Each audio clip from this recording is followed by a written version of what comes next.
at that, I'm going to ease into our main presentation today. We have the extreme pleasure of having Chris Mahlmann, who's the founder of Great News Life, be our main presentation speaker today for Social Media Bootcamp. Lionel and I get a lot of requests for people asking, well, how do I, start a business page, or should I do more video, or should I do more Instagram, or things of that sort?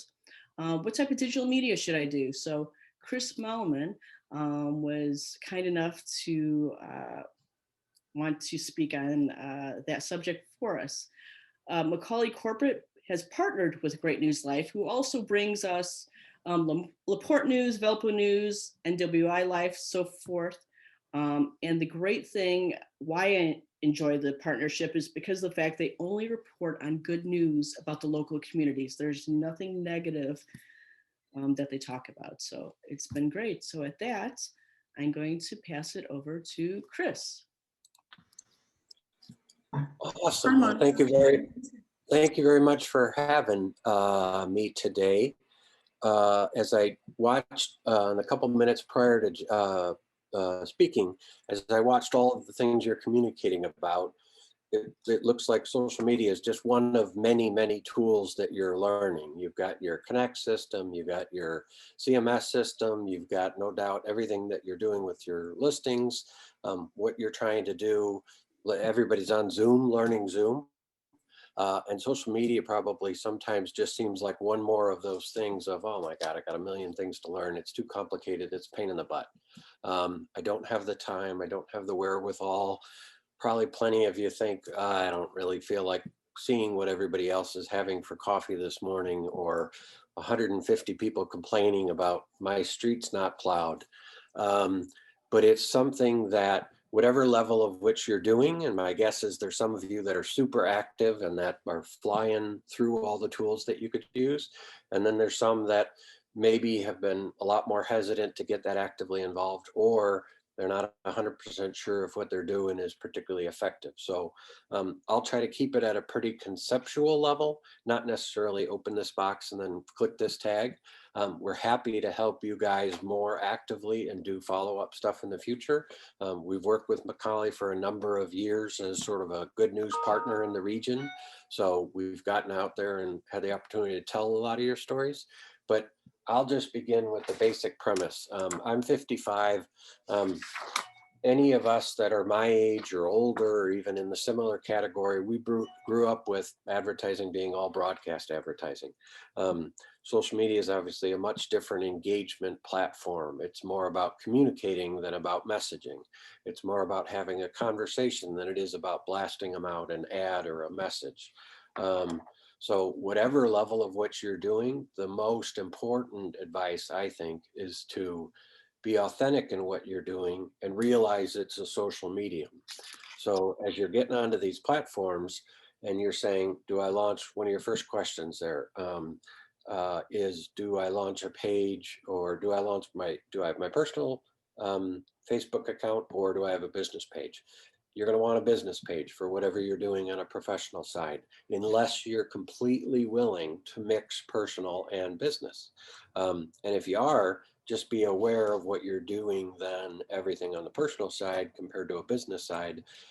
I would suggest for most, it's a lot more effective to have a business page where you don't have to share that picture of you doing a beer bong in Cancun, but you can share that you're really a proud member of the Kiwanis in Maryville. And so first off, I'd really segregate what you want to do in which world.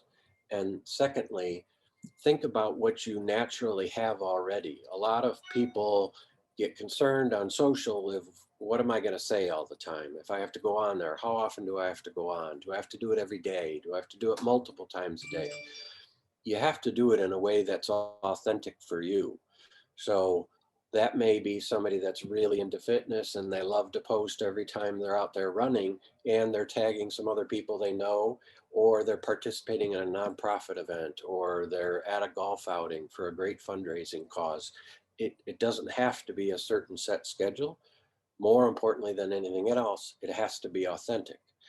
And unlike most forms of broadcast marketing, you don't want to spend the majority of your time selling you or selling a home. Um, I actually take that back. You don't want to spend the majority of your time trying to sell a house. You do want to spend the majority of time trying to sell you. And that's from, you can see some principles that I'll be talking about here, but from a concept of how do you actually, hold on here, just waiting for screens to catch up. How do you do that? It's when you're authentically communicating.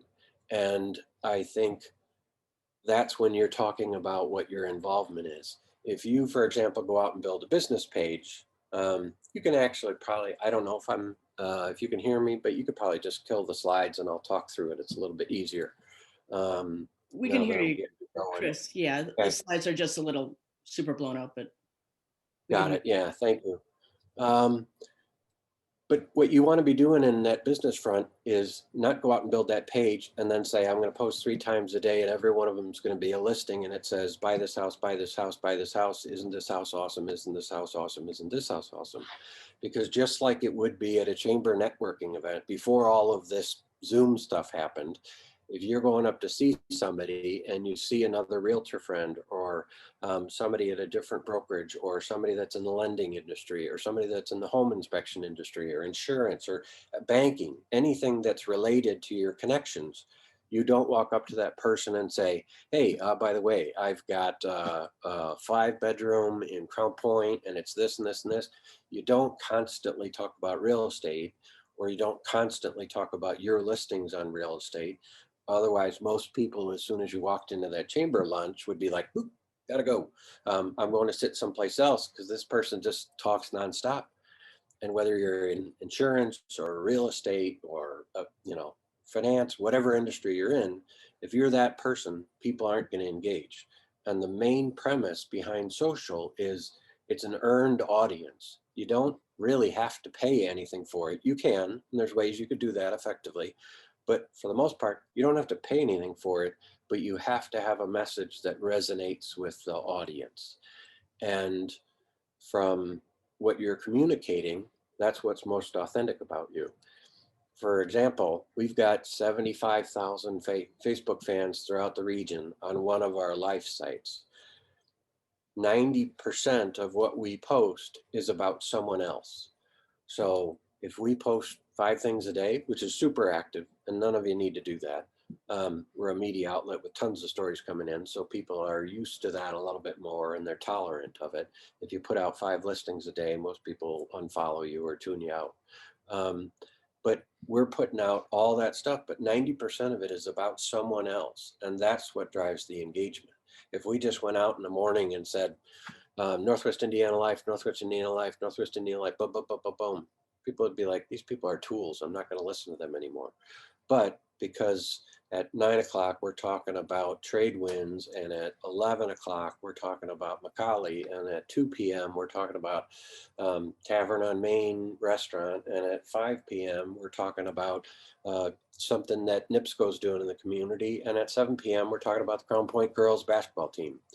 And so think about, in your world, get together all the assets that you have. So you've got listing photos, you got listing videos, you got 3D or virtual tours, you got aerial tours, you got whatever it is. You obviously are getting that and uploading it to the Macaulay site or these other real estate sites you have. Think of those as your digital library that you're building from. So you've already got, probably in the real estate market, quite a bit more than most businesses would in terms of digital assets. And it's not that you can't post those and share them, but you want to share those amidst developing a conversation about something. So if today you posted this morning at 9:30, look at this beautiful home with, a wonderful garden. It's just sort of tone deaf on a day where there's another 8 inches of snow and everybody's figuring out whether their kids got to go to school or not. If you posted, if you had to run out this morning and shovel a listing, and just to make sure it was ready for visibility today, take a selfie. Hey, this is the kind of service I provide. I make sure no matter what, your house is ready to show and sell. That will play from a performance factor, like 100 times better than the, by the way, would you like a house on Fremont Street? And it has nothing to do with the concept of the time. Just like if you walked into that chamber lunch and somebody said, how you doing? What would you probably say? Well, I'm doing good, but I'm working my butt off. I had to be out there shoveling a listing this morning, but that's what ultimately we do.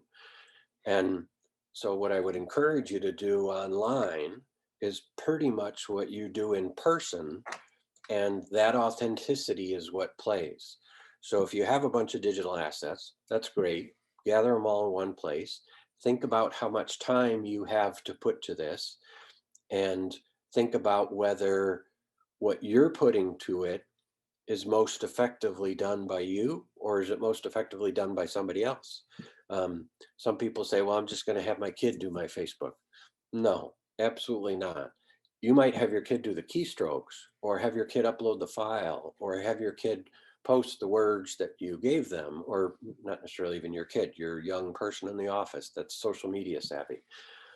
But I would absolutely make sure you see what is being posted, even if you're not hands-on managing it. We've all seen every single day in the news somebody that their life goes pear-shaped because something that was posted on social that really blows up in their face. So I wouldn't hand it off freely to somebody else, whether that be an outside company or a person internally, without your eyes on it. So even if you don't like social a lot, you probably got to be aware of what's out there. But then as you have that library, think to yourself, okay, maybe I'm going to have the time to do this 3 days a week. And then I'll touch on in a second what network to do that on. But let's say you say, I'm going to do it for, 3 times in a week. That's awesome, but probably make at least one, if not 2 out of those 3 times, not about you and not about realty. So if you're in Crown Point, single best thing you could have posted over the course of the last 3-4 days is the girls won the regional championship in basketball. That's easy content to play. It will affiliate you with that Crown Point community. If you tag using that ampersand and then tag Crown Point High School or Crown Point Girls Bulldog basketball or anything related to that, that post will perform 100 times again. I mean, not like 2 times or 3 times, like 100 times better than your typical post. And what does that do? That actually builds visibility for your other posts. So if you're going out there and just saying real estate, real estate, real estate, and you got 500 people following you, you're going to probably soon have 501. If you're saying, hey, Crown Point Girls did absolutely. Don't listen to me, Alexa. If you're trying to connect with that audience, that individual post about something engaging is going to help you generate a bunch of other followers. And so think in a social sense about not what message you want to send, but what the mathematical result of it's going to be. And it's a little bit like a popularity contest where if you're posting things, if you have 500 fans and you post something dull 10 times in a row, you're probably not even going to get visibility to the 10,000 or to the 500 fans that you have. You're only going to get visibility really to a shrinking audience. So getting back to what you do with it, you get all that stuff together. You say, okay, I'm going to mix it up. Do you post a link to the listing that you have? You can, but that's probably the worst performing post that you could do on Facebook, because Facebook is looking at it and saying, okay, the only means for this link is to take me to another site. And they generally don't want to take you to another site. They'd rather have you hang around for a little bit. So the most probably effective and easy combination is take your best picture of the site, not necessarily a picture of the front of the house, but the best picture of from that location or from that property, and use that as the storyline. So if it's the pool or the basement or the master bedroom or the kitchen or the backyard view or whatever the heck it is, find the one thing that you really want to sell with this particular property and use that to then demonstrate how that's going to be beneficial to them to click. So if you're really trying to get them to sell the house, don't just send them to the house, send them to the backyard view, or post the backyard view, which a photo will engage much more actively than a video was. Post that photo and then talk to them about why they want to engage more.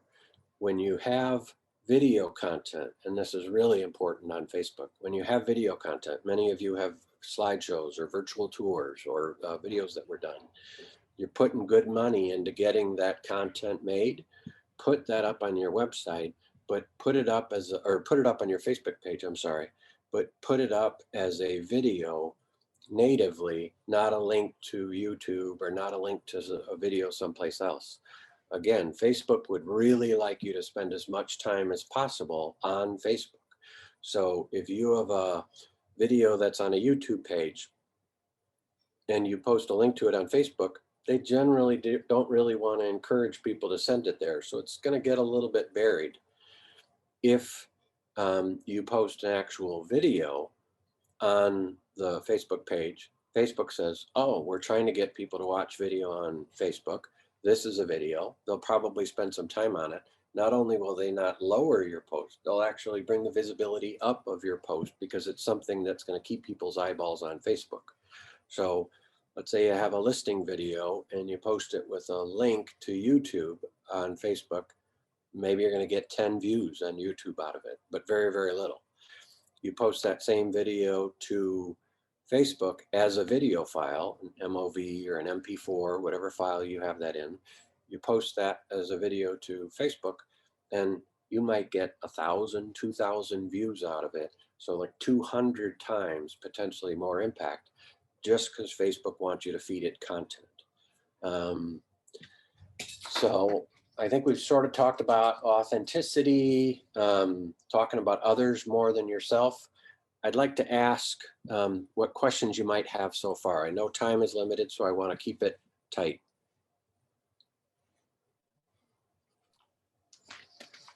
Anyone have any questions?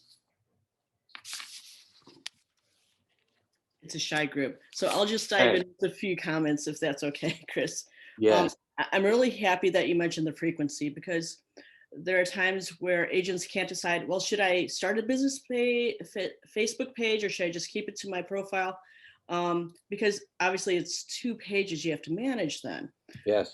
So if they just want to keep it to the personal page, I kind of suggest to them, if you're going to post about real estate, keep it personal with your posts, and maybe once every 3 or 4 personal posts, tease a little bit of real estate on there. You don't have to have a business page necessarily, but you do have to be engaging. And I agree with you. The only challenge I would suggest for everybody to think about is if you have a business or if you have a personal page, whatever you post on personal is what someone evaluates you on. And we've seen a number of cases where someone says, okay, I really want to have my personal page, but then during, issues of politics or crime or controversy or a lot of other, COVID, it's really hard sometimes for humans to not go where they probably business-wise don't want to go. If I were talking to a dentist, I would just say, okay, you want to have you want to have your personal page, but just realize that every single person that might want you to work on their teeth is also a voter.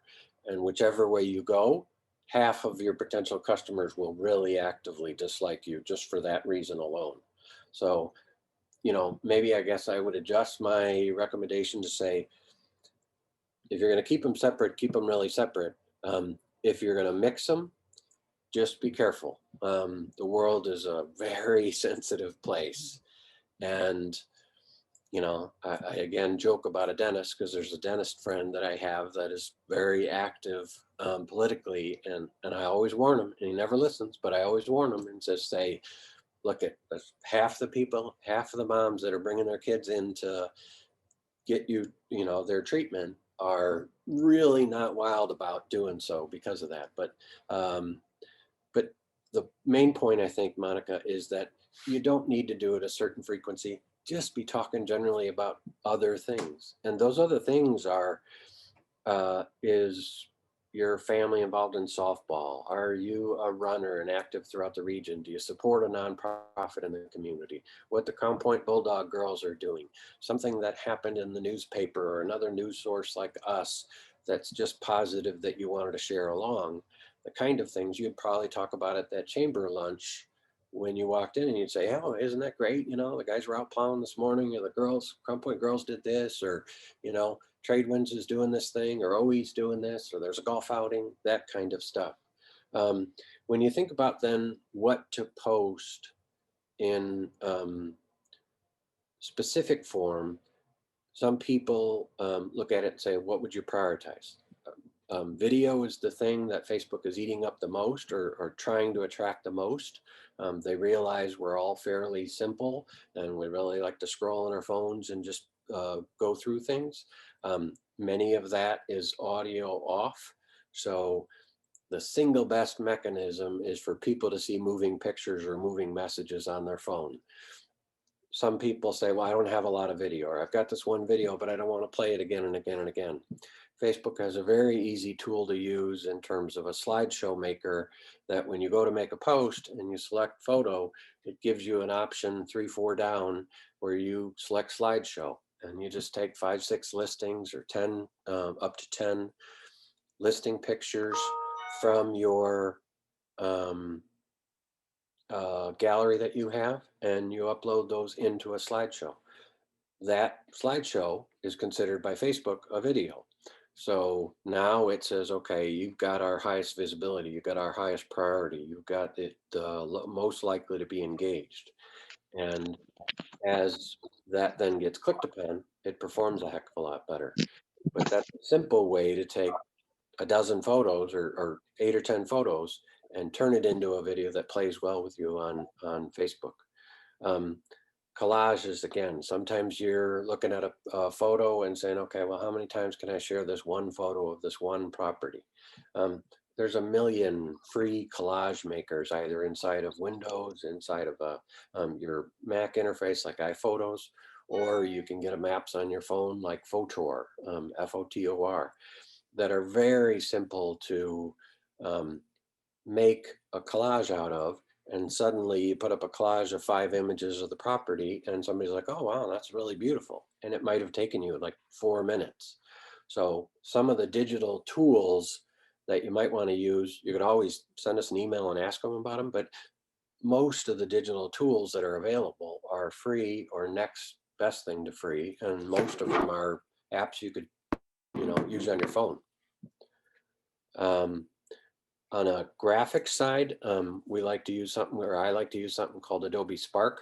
There's Canva, there's quite a few others where you can combine a photo and a graphic very easily. There's probably a bunch of things you guys are already using, where you can pull out like a call out post about this particular place, pull an image or two and have your brand on it as well. And most all of these are very, very easy to produce. The point I was trying to make earlier about the sharing content of others, particularly if you're tagging them, is that's what ultimately gets it to spread. If I post a picture this morning of snow, and it was just a wide view, looks like a lot of snow, but it's very nondescript, and I didn't say anything about it, it wouldn't perform very well. It's a picture of snow, but everybody's got a picture of snow right now. We're all pretty tired of it. If you post out a picture of snow and it has a unique vantage point to show how tall something is, or how deep something is, or how weird it looks like this, if it's something unusual, and then you add a little caption about it that's interesting, that's going to play really, really, really well.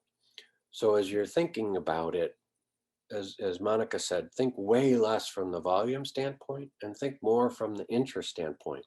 So if you say, I want to post 5 days a week, and you got something interesting to say 3 days a week, I'd post 3 days a week, because you don't want to be out there sort of robo posting and saying, I'm just going to get a bunch of stuff out and boom, boom, boom, boom, boom. And you have 5 posts that perform relatively poorly. And Facebook then looks at it and says, well, nobody's really that interested in this person's stuff, so we're really not going to show it to many people. Chris, I just wanted to touch on a point you just made about the auto posting, because there's a lot of companies out there that will say, "Hey, you pay me a couple of $1,000 and I'll do all the posting for you." So what is your feeling about those companies, those vendors? I'm not saying anything about the companies, and so I can't speak to every single one. Or They that could be type of absolutely, marketing, I guess I should say. yeah, Yeah. yeah, totally get it. That I don't know anything about the particular entities, but that kind of what I definitely call robo posting, I would absolutely not do. And I will pick on the auto industry as an example. So I'm not using anybody's real estate's example. The auto industry is generally a lot of car people that are more my age and older, and they're not super into social. They really don't think it helps sell cars. Like, I'm not going to get another sale today because of that Facebook post. So they are ripe for the robo posters to come in. And those people that are doing all that volume of automated posting, it's not necessarily bad. It just defeats the purpose of social, which is if you're engaging, your audience will grow. And if you're repetitive, your audience will shrink. And that constant repetition. So in car dealers' sake, it's here's the Acura. This Acura MDX is beautiful. This Acura RDX is beautiful. This Acura you can get for $329 a month. This Acura you can get for $459 a month. It's just again and again and again the same thing. And then what you'll see is 1 like or 2 likes or 4 likes. And then you look at who the likes are, and they're all people in the dealer. And it's so limited to what they can do. Now, on the other hand, if you're the dealer that has the newbies on the team go out and shovel, the single best post you could possibly make as an auto dealer today is thanks to Johnny and Sally. They're the newbies on the team and they get the shovel work. Way to go, guys. And it's a little bit off kilter and it might be a little snowy, but it's authentic. That post will just crush it on social. If instead that robo post comes out and says Chevy Lumina, $329 a month, best service, best selection, it probably won't get any likes, and it will definitely put a technological note, a mathematical note in Facebook's algorithm that says these people post boring stuff, don't pay a lot of attention to them. So you can have an agency or a service, there are services, no doubt, that can actively do it for you engagingly, but just be very, very careful because that high volume blasted out, it's a broadcast message, and that doesn't work on social. It'd be nice if it did, but it doesn't. And the thing that will play is the thing that's most germane to what you're doing. Many of you might be saying, oh, that's great. I don't have the time to do all that. I don't have the time to make 2 pages. I just got a time to make 1. And I definitely don't want to have to go out and do all that kind of stuff all the time. It's not that you couldn't use a delivery provider like that, but I'd be pretty hands-on with what the message is. And I would, the more it looks like a Hallmark card or the more it looks like something generic that anybody in the world would put out, the less likely it is that it's going to be really effective. So, often people have reverted to, okay, I'm going to do a cool drone video, or I'm going to do an interior video, walkthrough navigation video. Those play pretty darn well. Like if you have them, I would definitely use the heck out of them, but I also wouldn't overuse them. So let's say you say, oh my God, I got a drone video of this new property. It's absolutely fantastic. I paid some money to get it. So I got an extra piece of digital juice to go market it. I'm going to post that every week. No, definitely don't. Like post it once a month maybe, and then maybe comment back on it later on. Try to share that same video that you posted earlier when you post about it again, because then you'll build a cumulative mass for one video. So then you'll have a video that has 500 views and not 2 videos that have 250 views, because all of that math predicates how many people see your next post. That's a great point, Chris. Tammy Bianco had a great question. She said, is there a certain time of day or a certain day of the week where, it brings the most views? I would say it's very relevant to your industry. When to, and there's not a particular time of day, definitely 9:30 in the morning, probably pretty active time. It's when most people get to work, so they get on Facebook. That's the worst thing that managers want to know, but it's the reality. Um, Definitely next most active in the evening, when people are home from work and they've got an opportunity to connect. And obviously a lot depends on age, but the part that relates to your industry is, when are people thinking about a house? And you might be the least busy during the week, 9 to 5. So you probably, would be germane to posting all your posts between 9 to 5, Monday through Friday. When are people really thinking about a house? Probably, I don't know, but I would guess more Saturday, Sunday, or at night. And you might be thinking, well, I'm going to get all my work done during the day, and then I got other stuff. I got to go show houses at night. Like, I got to do all this kind of stuff. I got to do my work on the weekends. But when you might want to schedule that out would be more active when people are going to want to be looking at it out. So if you say, I'm going to post 5 days a week, maybe those are Monday, Wednesday, Friday, Saturday, Sunday. And you're thinking about it during the day when somebody's going to engage with it. Every post has sort of a half-life, if you're a scientist, of how fast it's going to attrit over time. So if we take photos of the high school prom in Valpo and we take them from 5:30 to 6:30, those photos have the maximum impact probably from 8 p.m. that night through about midnight, and then again the next morning. Well, actually, with the kids on Twitter, it probably goes from midnight till about 3 or 4. But then the next morning, maybe through 9, 10 o'clock that next night. But after that, it's almost irrelevant. And so, whatever you're going to play, it's best to play it when someone's there to play it. So, for example, if the only time you can get around to doing Facebook is 10 o'clock at night, because that's most convenient for you, I wouldn't say that's the great time to make the post, because then that post is essentially going to die overnight. And once Facebook gets up in the morning, honestly, they do this like 50,000 times a second, but technically, once the world wakes up in the morning, they're going to see that post from late last night and it's sort of dead. And they're going to be like, yeah, just let it die.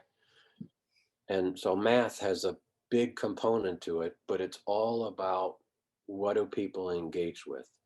So if you make a post about, this is a great backyard view, don't just say a statement, this is a great backyard view, period. Say, what a wonderful backyard view. Who would love to be sitting on this patio today? What a wonderful backyard view. Post a pic of your favorite backyard view.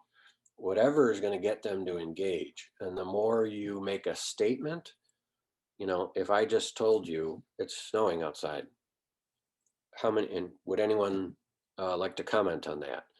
Everybody would sit there. If I just said, who's got the craziest story of what they've had to do in the last week and a half because of snow? All of a sudden they'd be like, my hand, oh, I had to do this, I had to do this, I had to do this. So think about what's going to get them to talk. Chris, we have a few more questions coming in, but I don't want to Awesome. interrupt your presentation if you had more you wanted to touch No, on. I'm more happy to answer questions actually than I am to go through rote things. So I've got plenty of other stuff to touch on, but I'm most happy to go through questions. Yeah, there's two more if I could run by you. One, do you have to have a personal Facebook page to have a business Facebook page?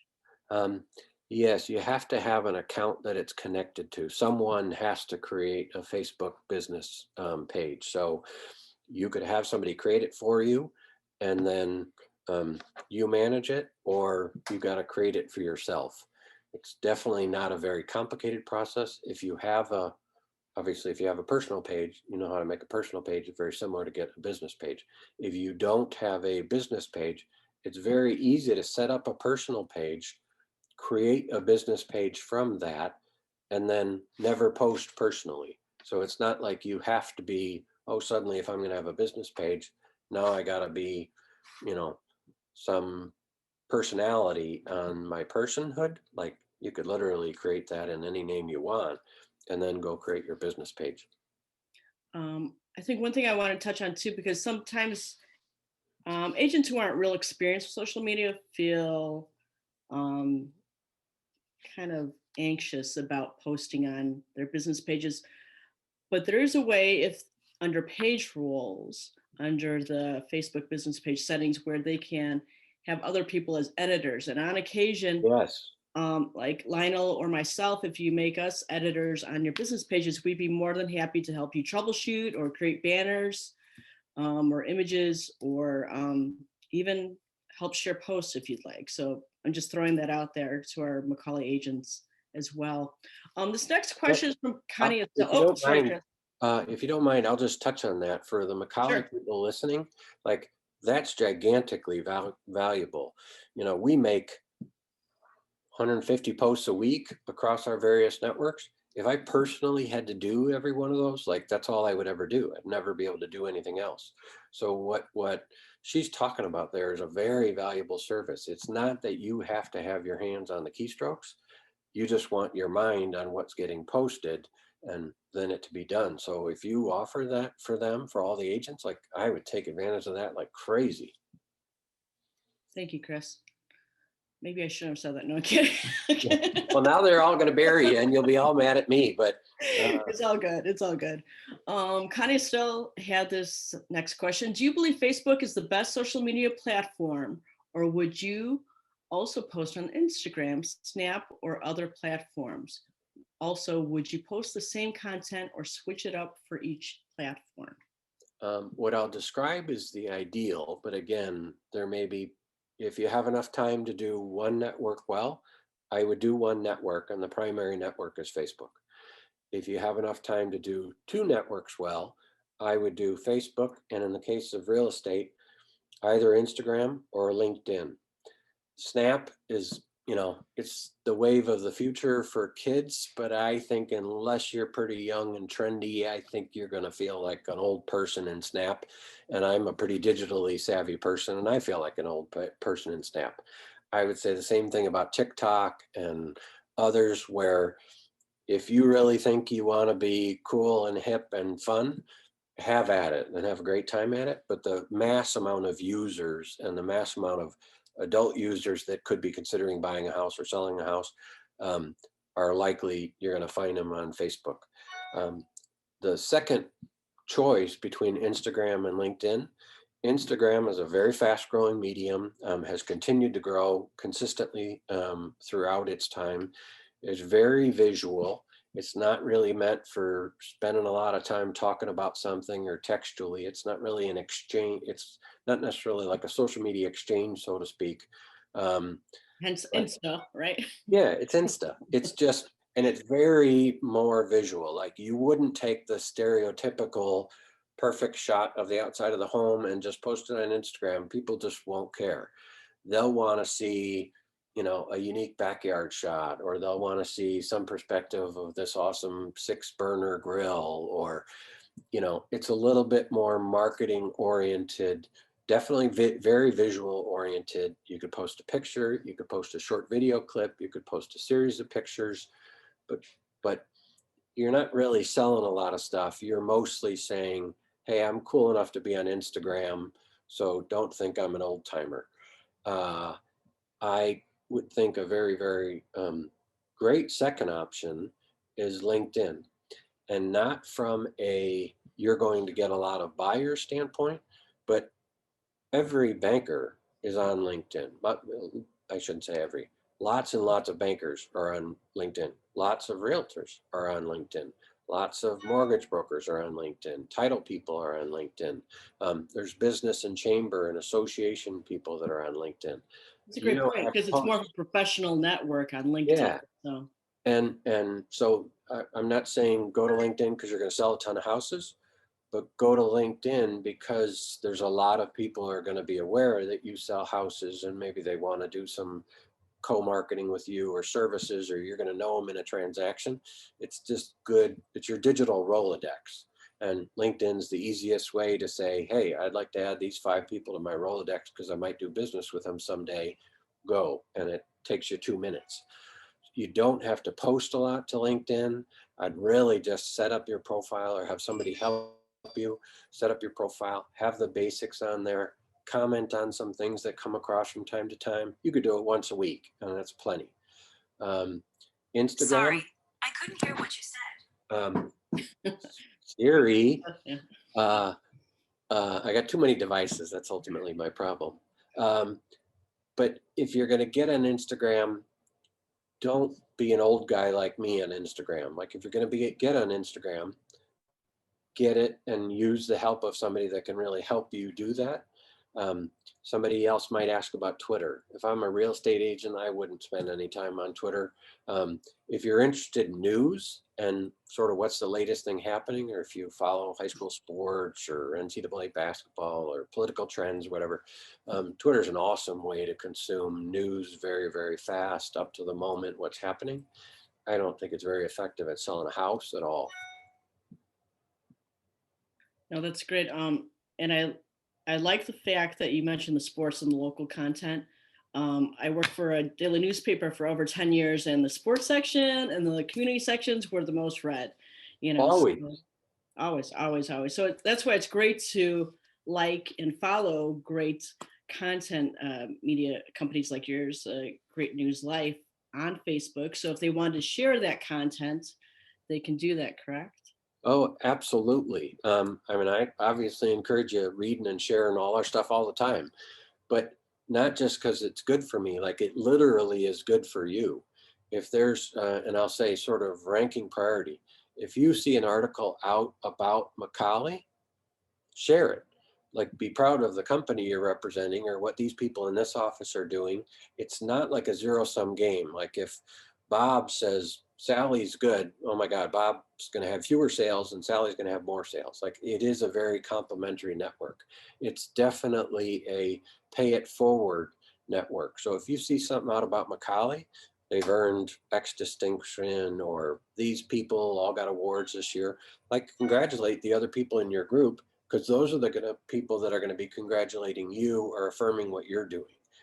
Likes and sharing and comment is really how everything is evaluated. A like is very similar to, I see you on the street, you're on the opposite side of the street, and I just say, hey, Monica, nice to see you. You know, hope you're doing great. That's sort of like a like. Like I saw that you're in my space. I didn't necessarily stop to have a conversation, but I just wanted to say, I like you, I know you, hello. That's good to do. It's just so easy to do, and you've sort of involved yourself in that thread of discussion with one little click. Comment is definitely more like, hey, Monica, I'm going to stop, cross the street. I'm going to say, hey, good to see you this morning. How you been? I haven't seen you in Valpo in a while. What are you up to? And we'd talk and we would engage.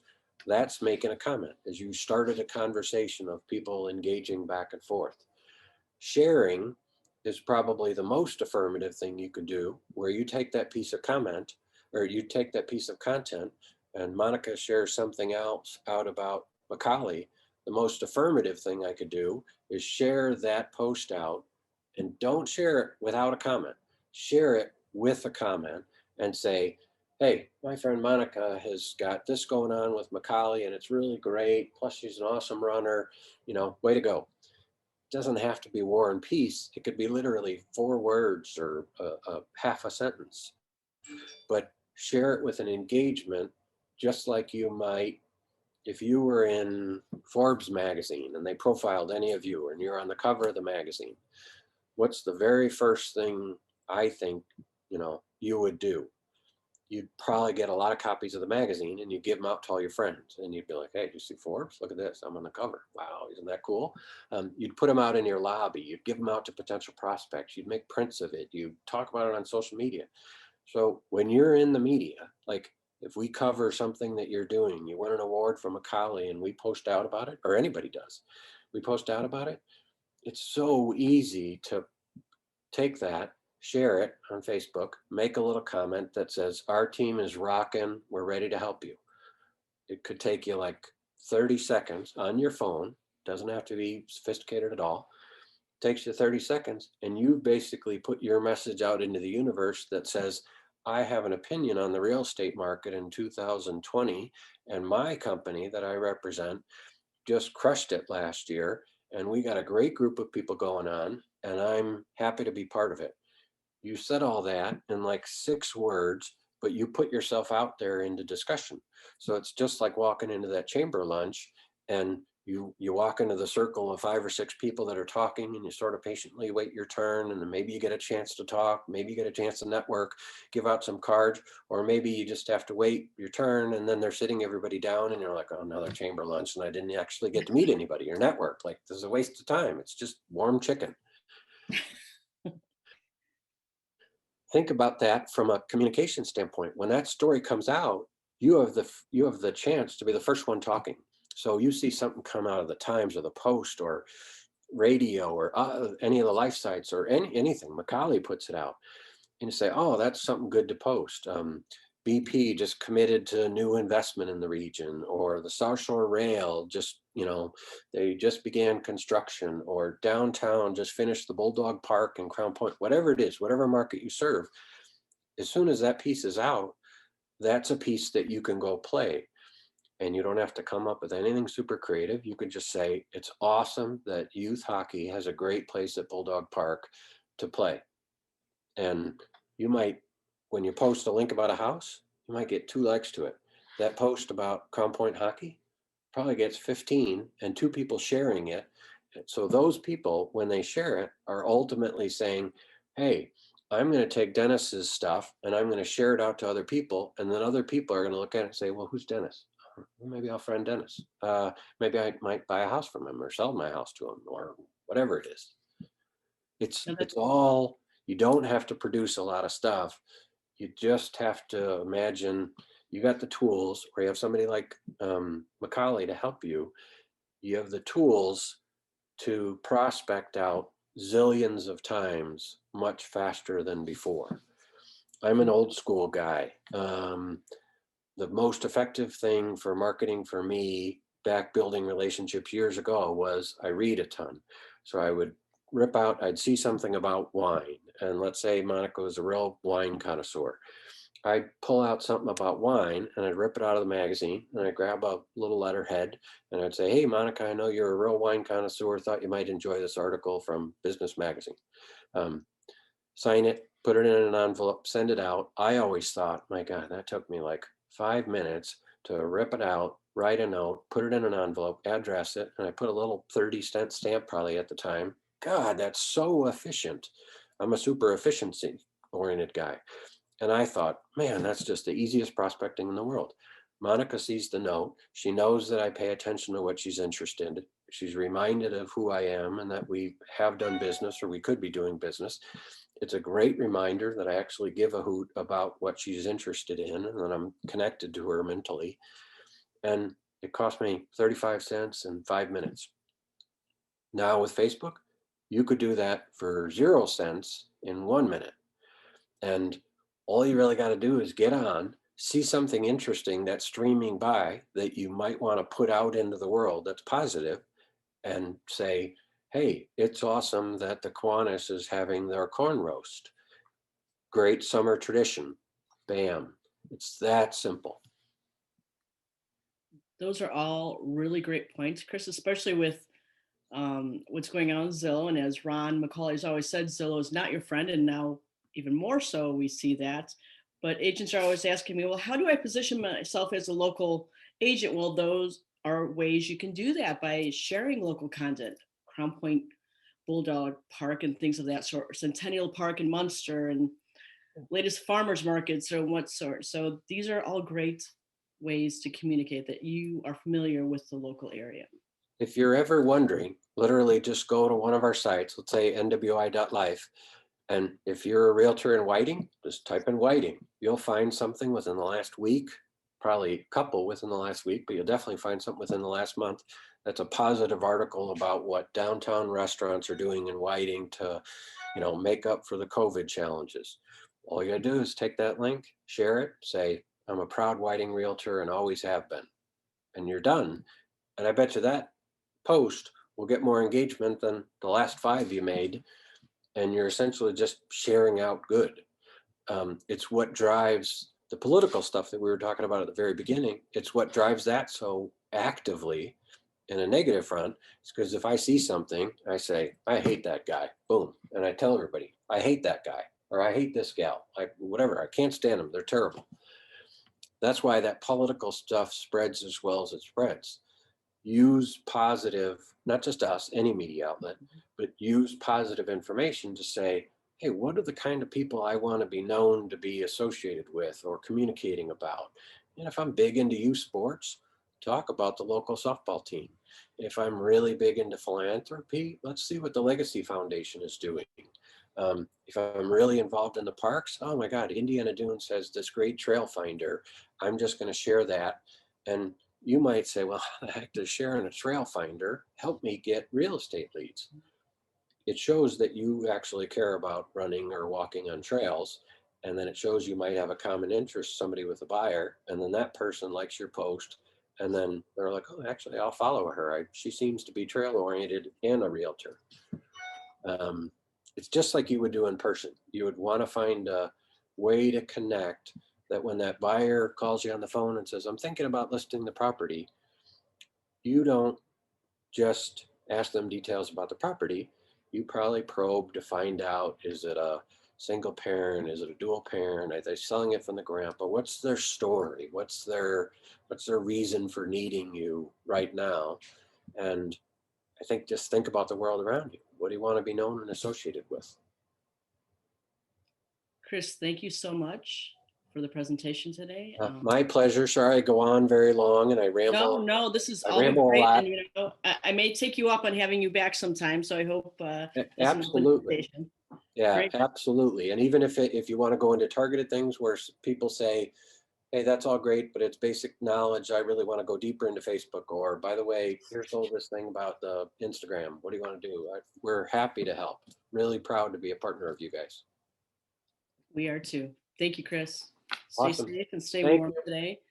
Yeah, thank you all. And I'm looking forward to seeing a bunch of pictures of your snow listings or somebody shoveling or whatever. Everybody get out and grab a shovel and post a picture online. I'll like the heck out of it. We'll do that. Thank you. Thank you, Chris.